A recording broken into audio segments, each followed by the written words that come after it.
Better ஒரு services வந்து கொடுக்குறதுக்கு அந்த டேட்டா சென்டர் வந்து யூஸ் ஆகுது. சரிங்களா?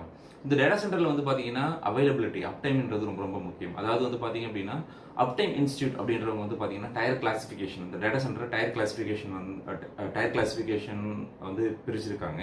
அந்த டயர் கிளாசிஃபிகேஷன் எதை பொறுத்து அப்படின்னா ஒன்று அவைலபிலிட்டியும், இன்னொன்று அந்த டேட்டா சென்டரோட ரிடன்சி லெவலையும் பொறுத்து அந்த டயர் கிளாசிஃபிகேஷன் பண்ணியிருக்காங்க. ஸோ அதுபடி வந்து பார்த்தீங்க அப்படின்னா tier 1, tier 2, tier 3, tier 4, tier 5 அப்படின்னு சொல்லிட்டு 4 விதமான டயர் டேட்டா சென்டர் இருக்குது. ஸோ டயர் 1 அப்படின்னா என்னென்னா பேசிக் கெப்பாசிட்டின்னு அதில் வந்து ரிடன்சிலாம் எதுவும் இருக்காது, ஜென்ரலாக இருக்கிறது. அது எலக்ட்ரிக்கல் சிஸ்டமாக இருக்கட்டும், இல்லை மெக்கானிக்கல் சிஸ்டமாக இருக்கட்டும், இல்லை ஐடி எக்யூப்மெண்ட்டாக இருக்கட்டும். ஸோ ரிடன்சியே இருக்காது. ஒன்ஸ் டவுன்னா டவுன் தான். ஸோ இதுவே வந்து பார்த்தீங்கன்னா டயர் 2 டேட்டா சென்டர் அப்படின்னா ரிடனன்ட் காம்பனன்ட் டேட்டா சென்டர் அப்படின்னு சொல்லுவாங்க. அதாவது ஏதாவது ஒரு சில எக்யூப்மெண்ட்டுக்கு ரிடனன்ட் இருக்கும். ஸோ அது வந்து டயர் 2 டேட்டா சென்டர் அப்படின்னு சொல்லுவோம். ஸோ டயர் 1 விட கம்பேர் பண்ணும்போது டயர் 2 வந்து பெஸ்ட்டு. இதோட அப் டைம் வந்து ரொம்ப ரொம்ப அதிகம் கம்பேர் வித் டயர் 1 விட. ஸோ டயர் 3 அப்படின்றது வந்து பார்த்தீங்கன்னா கன்கரண்ட் மெயின்டெனபிலிட்டி